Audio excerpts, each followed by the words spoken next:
Bonjour à vous, aujourd'hui je réponds à la question de Stéphanie. Le problème numéro 1 pour ma reconversion, c'est d'être seule. Donc quelques conseils pour toi Stéphanie et puis aussi pour toutes celles qui sont dans un projet de reconversion. Effectivement, ne pas rester seule. Quand on est seul, on a tendance à se replier sur soi-même, on a tendance à regretter le passé, à avoir peur du futur, on a tendance à être anxieuse et inquiète. Donc ne restez pas seule. C'est la meilleure chose pour éviter une chute de confiance en vous et une chute d'estime de vous. Donc, on va voir maintenant de qui s'entourer pendant cette période de reconversion.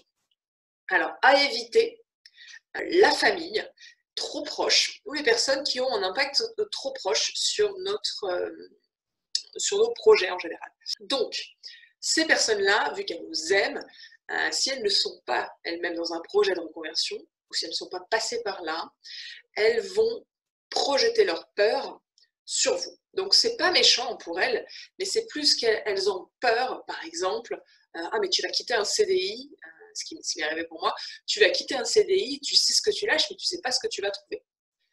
Mais je te dis ça, moi c'est pour ton bien. Voilà le genre de commentaires que vous avez peut-être déjà entendu et dont il faut absolument se prémunir. On évite d'en parler à la famille, à l'entourage trop proche.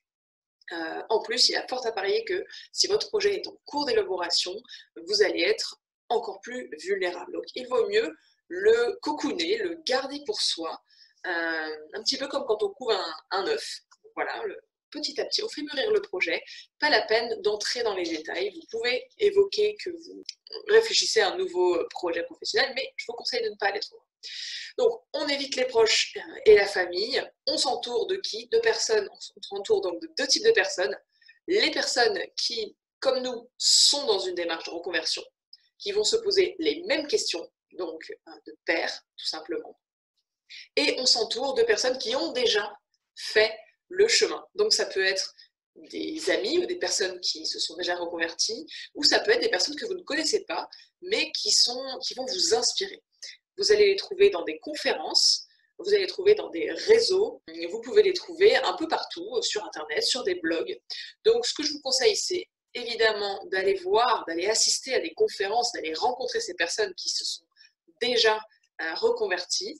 Et c'est également d'aller faire un petit tour sur les réseaux sociaux, pourquoi pas YouTube, pourquoi pas les conférences TEDx, pour trouver des personnes inspirantes qui partagent leur expérience. Voilà Stéphanie, c'était quelques conseils pour toi et également pour vous autres qui êtes dans cette réflexion de trouver une nouvelle voie professionnelle. Merci pour cette question.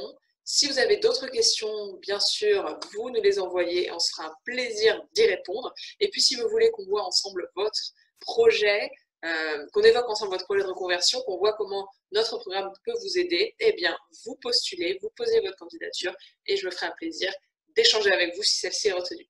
Très bonne soirée à tous, à bientôt!